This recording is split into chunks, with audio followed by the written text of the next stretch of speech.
Welcome on into this week's episode of Digging Deeper, and I know it's spooky season, but that is not a ghost sitting next to me. Take heart. It's Pastor Gabe. He is here. Pretty good. But here we are, and we are going to be going through, I think, another really applicable sermon this past week. I know last week it was about anxiety, this week about doubt, and I think that's something that we all go through at least once in our life and probably every day in our lives. So I think it's something that really hit home for a lot of people, which I heard as well. So cool. I'm excited to walk through this one. But thanks, man. You sort of opened up your sermon talking about some of those personal experiences that you had. I mean, specifically talking about the front man from Bad Religion, writing that book, and how that sort of shook you a little bit when you were in college as well. And then here in your unused notes, you say that the reality of having to justify my beliefs, whether whatever they may be, inherently fragilizes them. Can you expand on that a little bit? Yeah, absolutely. So I'm tying that into this idea of fragilization that the philosopher Charles Taylor talks about in his book, A Secular Age, which is oft quoted in my circle, and I myself have referenced it a lot because, and really fragilization ends up being, I think, a pretty important concept in what he does in that book. So just to get at that sentence that I didn't end up using of the reality of having to justify my beliefs, whatever they may be, inherently fragilizes them. So this is like, Taylor's kind of whole premise is this. If I go back 600 years and I'm living in some random town in France, okay, here's the deal. I don't know any atheists. Like, that's not really even a thing. Like, it's just like the world I live in is a sort of hard Christendom, right? And so the cosmos are ordered by God. The narrative we live in is dictated by the church. The world is enchanted, we might say, right? Like, so there's this way in which that is what Taylor calls my default sort of social imaginary is functionally the world of Christendom. Like, there's no, I'm not going to like, now, it doesn't mean everyone was good Christians. It doesn't mean everyone was like active in their faith or really even cared about it. But the sort of default narrative that played in their head, their default imagination was a sort of Christendom cosmos, if I'm living at that time. Make sense? Okay. Yeah. So his whole project then is to say, how did we get from then to now, where belief in God is seen as just one option among many, and oftentimes not even the most plausible option? And that's where he gets at this idea of fragilization, where we recognize, like, if my social imaginary 600 years ago in some small town in France is like default God, like, that's not a fragile belief. That is de facto the way things are. I mean, it's like you and I don't argue about how gravity works. Like, we know physics says this is how it works. That's a fact, right? Nothing fragile about that. But the very fact that I live in a time in which I know other people, you know other people, we all know other people who believe differently than we do. It means then I have to say, like, how do I know that what I believe is true? How do I trust what I believe is true? And so I have to justify that my belief, and this is, again, for everyone, atheist, Wiccan, whatever you are, none, like, doesn't, N-O-N-E-S, not the one we're in a habit. I mean, that one as well, though. And nuns and nuns, all of them. Like, when we have to justify it, because it then is no longer this universal narrative that I'm just inherently finding myself in de facto, it just proves that it actually has a certain fragility to it. It doesn't mean it is like not true. Doesn't mean there isn't a truth. Of course, I believe there's a truth. Of course, I believe what I believe is true. But the very fact that I have to justify it indicates that it's not just de facto accepted across the board, which introduces a certain fragility to these beliefs. And I'm sure Taylor explains it in his book, but how does society get to that point? Like, how do we get from point A, where you're talking about in France, to point B here in Ann Arbor, Michigan, where we are having to justify in that way?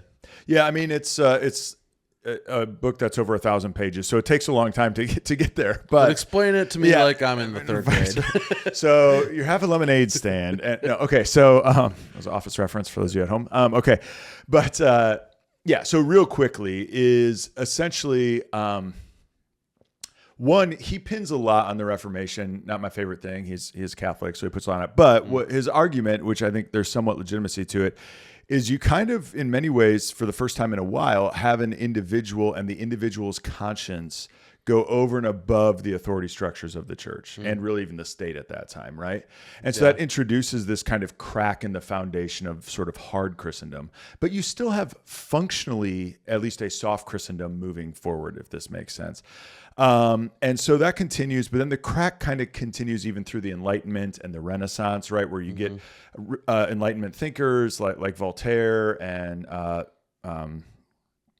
others. I'm going to mess up their names because they're all French and I'm bad at speaking French. But they come in and the fissures get a little bit bigger. And then even we might say sort of like the birth of the American Republic in 1776, like that ends up introducing like a legitimized state that is not definitively Christian, right? It does not have a state ordained religion.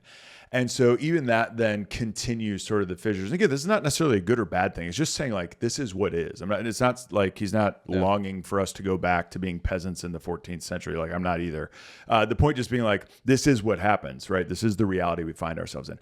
So that continues. Now, one might argue, sorry you asked, so I'm going to keep going into it, that like, we still lived in a soft Christendom, meaning like, sure, the hard power isn't like there's not this marriage of church and state. There are other options of belief. So you start to have this fragilization extends.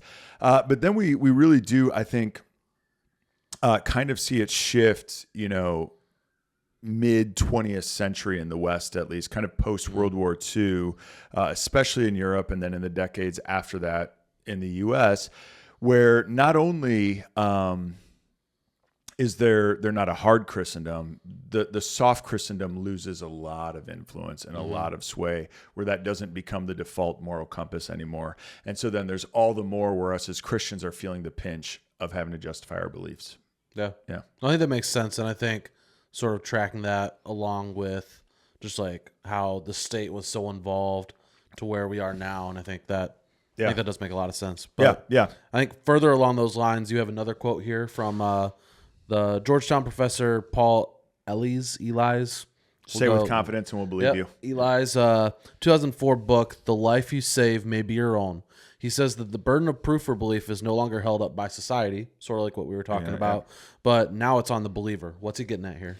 Yeah, so this is a book where he actually explores 4 20th century Catholic writers and looks at how they use literature to kind of navigate faith in the middle of the 20th century when things seem to be changing, when things are just sort of not taken for granted. Yep. And so he has this line. He says, we're all skeptics now, believer and unbeliever alike. There is no one true faith evident at all time and places. Every religion is one among many. The clear lines of any orthodoxy are made crooked by our experience, are complicated by our lives. Believer and unbeliever are in the same predicament, thrown back onto themselves in complex circumstances, looking for a sign. As ever, religious belief makes its claim somewhere between revelation and projection, between holiness and human frailty. But the burden of proof, indeed the burden of belief, so long held up by society, is now back on the believer where it belongs. And I think that last line really is the telling one. So the burden of belief, so long held up by society, is now back on the believer. And again, you see this in even how news outlets write about quote unquote religion, as if it's this sort of like other thing. And it's not even necessarily meant to be pejorative when they do this, but it's just the way in which it's like viewed as this, like you can or cannot be religious. Or you may or may not add this little thing into your life that some people care about and some people don't. And isn't it interesting that some people are religious, right? Like that's an interesting phenomenon that doesn't really existed. And so the religious, so the default, and again, this is an inaccurate assessment of our times, but there's an assessment that we're somehow neutral as human beings, and that it's possible to just be a human that isn't religious. And so then there's people who are religious that add this into their life. And so then it becomes, for those of us who are religious, we have to justify and explain our belief in ways that previously the assumption actually was that people were religious. Yeah. If that makes sense. I think so, yeah. Okay. And I mean, do you agree with him that like this burden of belief is back where it belongs now? Yeah, that this is where it belongs. No. And I think that's where, and it's funny because I think Ali is I think he's actually a pretty devout Catholic, but so I don't know that I'd say that it belongs back on the believer. Actually, I mean, I kind of got to chew on that because again, I think, people have heard me preach before know that this is kind of one of the axes I like to grind, but is like, I just fundamentally reject the myth that human beings are just sort of neutral and not inherently religious. Like, I think we are inherently believers. We are inherently, every single person ever is inherently religious. And so to say that like somehow those of us who are, it's the old G.K. Chesterton quote, like there's two kinds of people in the world. Those who believe in dogma and know it, and those who believe in dogma and don't know it. And the point being, like, we all believe in some sort of dogma. Some of us are just honest about it. Yeah. And so I feel like he's overplaying and saying, like, those of us who are honest about the dogmas we believe need to justify it. I'm like, no, everyone needs to justify it, actually. So I think he's playing kind of a card that I guess I wouldn't agree with. Yeah. Sure. Yeah. So you have another personal anecdote that didn't make it into the sermon. It's some story you have with a friend of yours, where he says that Christianity is dead. Can you tell us a little bit more about that interaction? Yeah. And I couldn't remember. Part of the reason I didn't use this story is I couldn't remember whether or not I'd used it in a sermon. I've used it in some other talks I've done outside of ULC. I don't think I have, actually, and I may use it in a sermon in days to come, but you get to hear it twice. So I was hanging out with a friend of mine a couple of years back who was a Christian. I'd known him as a Christian, and then he told me he no longer was. And I asked him why, and he said, and he's a pretty philosophically minded guy, and he said, because Christianity is dead. Not as dying, but it's dead. And he said to me, like, look at the numbers, man. Like, look at the world your kids are growing up in. You're kidding yourself if you think your kids are going to be Christian once they get older. And he said, maybe they will, because I'm pretty good at brainwashing them and pretty intent on doing that. But not your grandkids, that's for sure. And he said to me, he's like, I want to be a part of what's next. I want to be a part of building the new future, not seeking to animate the corpse of Christianity, not to just try and keep this thing alive as it's sort of fledgling. Now, I think it's an interesting thing here. So as I think about it in terms of the context of doubt, right? That's what the sermon's about. There's a couple things where I look at my friends, and you see on the one hand, doubt creeps in for him, which really turns into straight up unbelief. If you'll recall in the sermon, I made a distinction between doubt and unbelief, right? So for him, it turns into straight up unbelief. But the seed of doubt is what? If Christianity is true, like, people will stay with it and it'll remain true and people will hold on to it and they won't fall away. And instead, he kind of looks at the world around him and sees increasing numbers of people having left the church in recent years, having left the faith in recent years, the rise of the nuns, that sort of thing. And he says, like, dude, all right, obviously the cultural cachet this just can't be true anymore. We bought the lie for too long, right? And so there's a way in which that doubt of, like, if this is true, why don't more people believe it? That's a legit doubt, right? That's a thing worth wrestling with. That's a thing that is like, oh man, if this is true, why are people so averse to it? Like, if this is the nature, right? That's a fair doubt. That's a fair thing to wrestle with. But then to move that into unbelief is to say, like, well, because X number of people have left, it just can't simply be true anymore.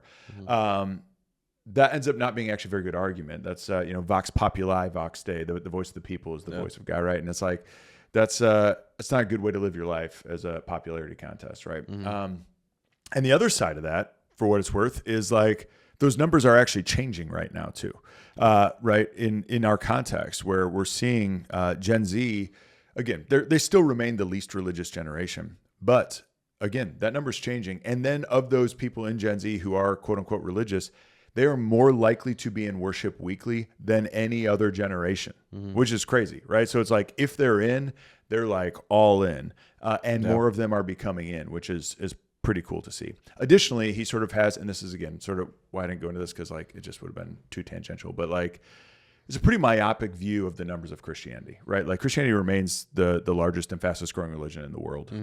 Just not in our context. And again, even though in our context, I think that is starting to shift, and in pockets in Europe, that's starting to shift.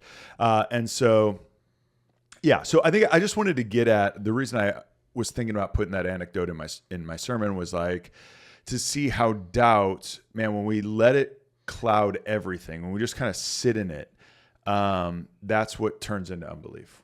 And in fact, there's usually, I mean, I think I can say, like, any question or doubt anyone has ever had has been asked. Like, I'm just gonna say that. Like, No one's original, man. Like we've all had the same doubts. We've all wrestled with the same thing, which also means it's been answered. And that, now you may say, yeah, but not satisfactorily. That's fine. And we can wrestle with that. But it's like, I think sometimes we think like, I'm the only one who's ever had this doubt. And it's like, well, no, actually, like you can lean into stuff. There's resources out there. Don't let that sink you and pull you away from the Lord. Yeah. And I think, I mean, just to talk about, he was talking about how people leaving the faith and those numbers. I mean, we talked about it a while back in this sermon. Like, Jesus is an uncomfortable figure. And I think that it's not the easiest thing to just go along with that. Yeah, totally.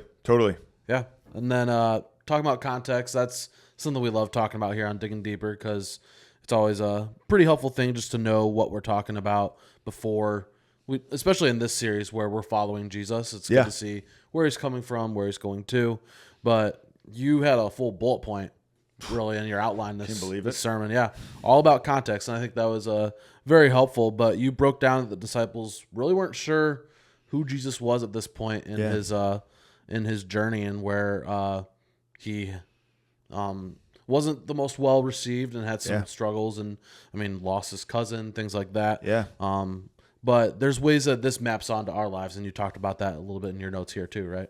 Yeah. So I tried to get into like the context of doubt, right? So on the one hand, you have the disciples are unsure kind of more fully of Jesus' identity, fully of his authority, like who is this guy, right? So there's a question about the nature of Jesus. But then the second thing that sort of comes in is they become overwhelmed, we might say broadly, by the world, right? That there's a sort of second piece that comes into the doubt triangle, if you will, of like the waves are crashing in, the wind is crashing in them while they're wrestling with Jesus' identity.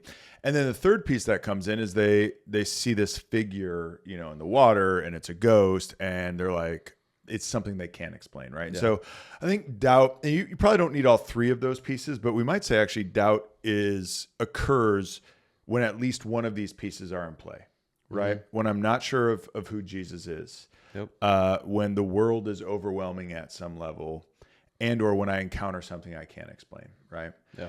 And so I think that does map pretty nicely onto our lives, where it's like, if it's I encounter something I can't explain, where it's like, I don't know, I encounter some clown on the internet who's like, well, it's just powerful people who put the books in the Bible and they rejected a bunch of the other ones. And I'm like, oh, I didn't know that. What does this mean? Is it true? Right. And then I kind of freak out about that. Or if I'm overwhelmed by the world, that this happens. People have deep suffering. They encounter something like really bad. And it's like, there's just no way God can be good and loving in the face of something like this. Right. Or who Jesus is. And they encounter some compelling argument that says like, listen, like what you thought about Jesus isn't actually true. He's actually more like this and this and this. And so, these three things I think really work to sow doubt in our lives. Yeah. Yeah. No, I think that's, I like how you broke that down there of like those three different areas. Yeah. Thanks. So next year you have a note about how Jesus's words, and I even sort of brought them up at the top, but him saying "it is I" is actually a pretty big statement. What do you mean by that? Yeah, and so I hesitated to do this because you end up. It's a little bit of a stretch, but it's not. I mean, commentators talk about this. So what happens is, as disciples are freaking out, they think it's a ghost. Jesus says, "Take heart, it is I." Now that phrase in the Greek is ego eimi. Ego eimi, 2 words, ego eimi. And in the Greek Old Testament, which existed during Jesus' time, the New Testament writers often quote from it. It's called the Septuagint. Mm-hmm. When they refer to God as Yahweh, God's proper name, right? When Moses talks to him in Exodus 3 at the burning bush, says, "Hey, what's your name?" God says, "I am who I am," or "I will be who I will be." That's the Hebrew verb for to be. It's the to be verb, and we sort of transliterate it to Yahweh, right? In the Septuagint, they transliterate it from Yahweh to ego eimi, I am. And so all the I am statements of Jesus throughout the Gospels, especially in the Gospel of John, I am the door, I am the gate, or before Abraham was, I am. Mm-hmm. It's always that phrase, ego eimi, which is really strongly correlated in the Septuagint, the Greek Old Testament, as Yahweh's name, as God's true name, I am. So it's somewhat interesting that when the disciples are freaking out, Jesus says to them, "Take heart, it is I, ego eimi, I am." So like Yahweh is here, the Lord is here. Now, I have my notes here. Do I think in that moment the disciples realize like Jesus is like making this divine claim? I don't know. It feels a bit like a stretch if I were to say that. Like they're probably like, oh, it's Jesus saying that he's here, right? Like, because you can just read it that way too. But is it a cool little nod to Jesus' divinity that I think the gospel writer Matthew may be like giving us a wink? I think probably, right? So it's just kind of a cool way to see Jesus sort of refer to himself with the divine name. Yeah, absolutely. And in your sermon and within these unused notes, there's, I mean, lots of different stories of doubt, both from yourself and people you know, just people within the church writ large. And I think that's not an accident. I think it's pretty telling that doubt is something that we all experience. I already mentioned that at the top too, but it's something that somehow we seem to internalize that it's actually shameful and that we're the only ones going through it. And I mean, I'm sure you have countless stories of just how you've seen that play out as a pastor in your decades of experience. Yeah, I mean that's the thing. I and it's really why I tried to hit the sort of honesty piece of if you're struggling with doubt, just like coming clean about it, being honest about it, being open about it. I just, if I had a nickel for every time someone was in my office and was like, you know, Pastor Gabe, I know I should believe this. I know, and I know no one else really struggles with this. Like, if all the people who've said that to me saw all the other people that said that to me, like they'd realize like how ubiquitous it is. Like this is the nature of the beast. And that it's okay. Like that we don't like, and in fact, trying to gloss over it, trying to pretend it's not a thing, I think is really pretty detrimental to your faith. And I will just say, cause that's what'll happen is people I've had who've had the other conversation with me and said, not just, hey, I'm doubting, I'm struggling, but have said like, hey, I'm out. I'm just done. And they know, because you know they've heard me preach or we're close enough friends, whatever. They know, like I want to say, like, well, hey, what's your specific doubts? And they'll just be like, listen, man, I'm done with those things. I'm not thinking about them anymore. I'm just out. And like that's the most disheartening thing to me is I'm like, dude, it's how do I put it? It's like to just fade away. Like I would much rather someone be a militant atheist who's like, you're all idiots and you believe nonsense and God's just the flying spaghetti monster in the sky. Like I'd way rather, I mean, they're super wrong, but like I'd way rather that where you've made an argument for what you're leaving into, or you've made an argument for something else that you find more compelling. Like that I profoundly disagree with, but it's at least legitimate to me. There's sort of like, I don't know. I don't care. I'm just out. Like that sort of like, I didn't deal with the stuff on my heart, man. That's what breaks my heart the most, to be honest. That's the sort of thing where I'm like, dude, you can wrestle with this stuff. There's place to wrestle with this. I'll wrestle with it with you, you know, like, and so that's, you know, in some sense there's sermons where you teach and you try to teach a text. And of course you always want to preach, you always want to proclaim the gospel, but you also maybe just want to teach more about the Bible, a bit more information. And then there's some sermons where it's like, you maybe just want to be really practical and be like, hey, here's some step A, B, C, five steps to a great marriage, whatever. Right. And then there's some sermons where I'm trying to pastor people, and trying to serve to counsel people in a sermon. This was one of those for me where because I always have a sort of imagination of who I'm writing to, and usually it's a single individual, and it varies kind of on the topic and the text. And for me is an individual where I'm like, I want to imagine this person is in my office and they're dealing with stuff, and I just want to help them navigate where they are with doubt, and then speak the promises of God even in the midst of that. Yeah. So yeah. Yeah, it's really insightful, and just I can see how you use that to frame a lot of the things that you said in your sermon as well. Yeah. So yeah, we have one last quote here from Francis Spuford, and he describes the creed as an encounter.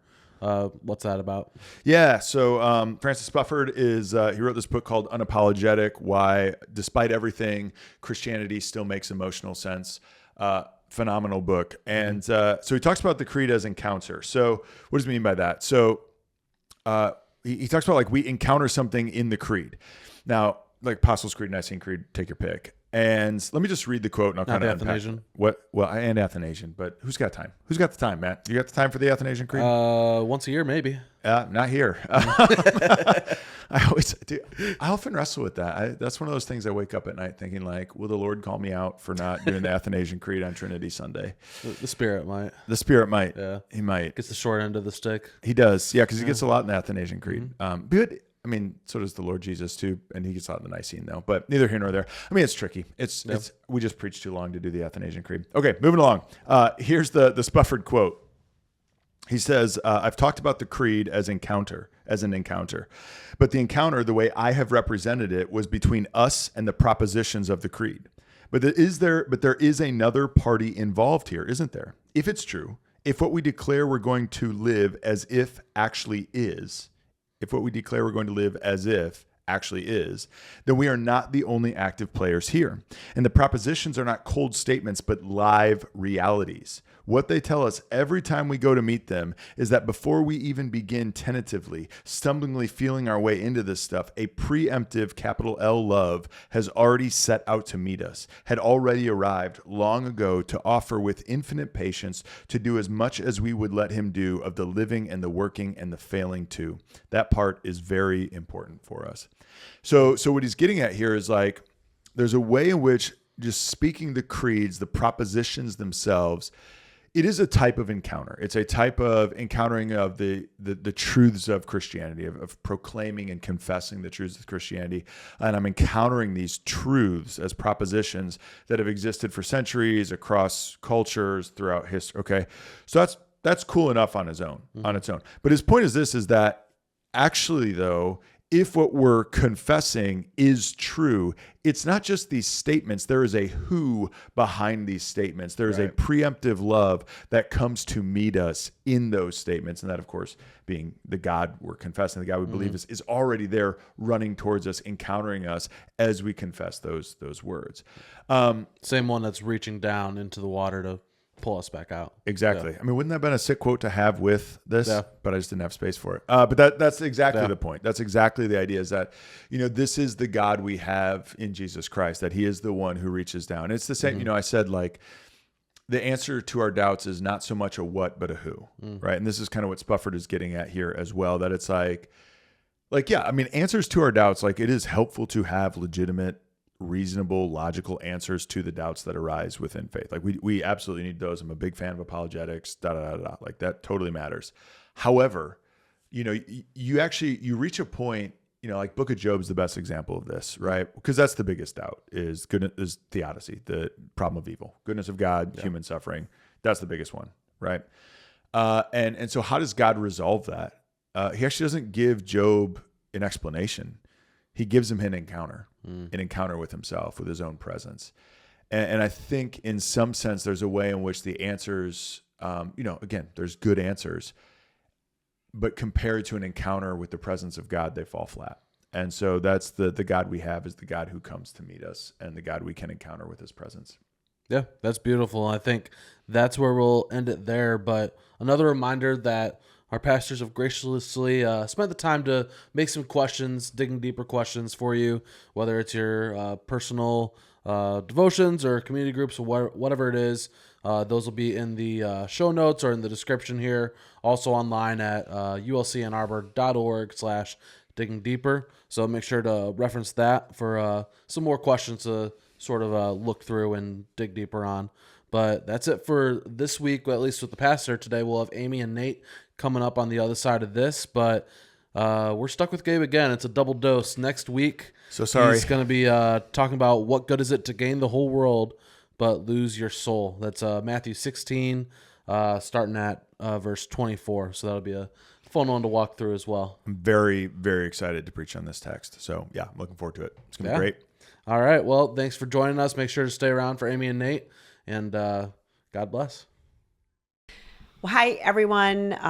Hey. We're glad to be back this week to chat with you a little bit about this past week's sermon and just the overall music that we chose for this week. And again, I think one of the really amazing things that always happens is when we have music that just really speaks to what our pastors are talking about. And this week, Pastor Gabe was talking about doubt, and I loved what he said about the fact that it's not.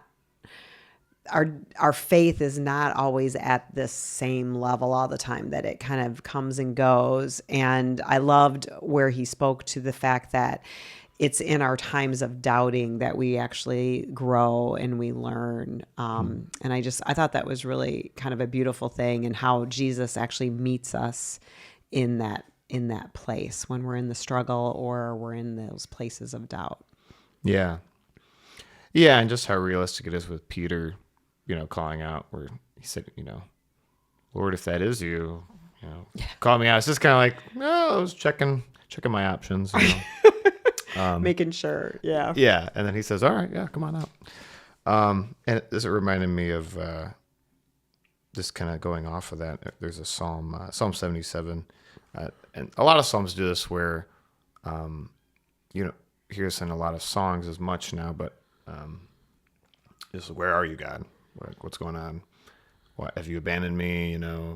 But almost every time they come back to recall what God's done, so that there's not just I'm in this mood or I'm in this place and God's not, and there's always, God's always there, right? I think the worst thing is ambivalence. I think Gabe said, the opposite of faith is not doubt, it's unbelief. Right. And kind of an ambivalence about like, yeah, God, like I'm going to go, So it's almost like God would rather us go through engage those with him. Yeah, go through those trials, go through the doubts and go to him. Yeah. Go out on the water, Yeah. And sink. So just this is a quick little passage. This is Psalm 77. Let's read a little bit. Verse 8 has his steadfast love forever ceased? Are his promises at an end for all time? Has God forgotten to be gracious? Has he in anger shut up his compassion? Then I said, I will appeal to the years of the right hand of the Most High. I will remember the deeds of the Lord. Yes, I will remember your wonders of old. I will ponder all your work and meditate on your mighty deeds. So it's just, he's asking this question, honestly, like, has God forgotten me? He's like, where are you? How about all that? Remember all the ways that God did that. So cool. Yeah, and the song that we're going to do is called Faithful Now, and it's kind of that same idea of kind of looking back and saying that you were faithful then, you'll be faithful now. And so I love that, just that connection of us having God's word and be able to remember what he's done in the past, and to kind of just think about that, about the mountains that he's moved. He's made giants fall, just all of those things in our lives that we've seen the work that he's done, how we can fall back and remember that when we're in those times of doubt. Yeah. Yeah. I hope that can encourage you. Yeah. And so here we go.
Thanks, Amy and Nate, for talking through that, and just loved hearing you bring it back actually to the Psalms. I think that's a really good spot to look to. Just David and the different writers of the Psalms, they often face doubt a lot, and you can just see that in their writing. And I loved you going into Psalm 77 there, and also bringing it in with Faithful Now. I think, last week Pastor Randy talked about preaching to your soul, and this one was in the song it says preach to your doubt. And I think that that's an important thing to do at times too, is to just remind yourself that God is faithful, has always been and always will be. So thank you for bringing it all back in. And once again, we will have another episode next week. It'll be What Good Is It to Gain the Whole World But Lose Your Soul? Going to be looking at Matthew chapter 16. We've actually been there before in this sermon series, but this is a little bit later, looking at verses 24 to 28. I'll be back here with Pastor Gabe. So thanks again for joining us here on Digging Deeper. God bless.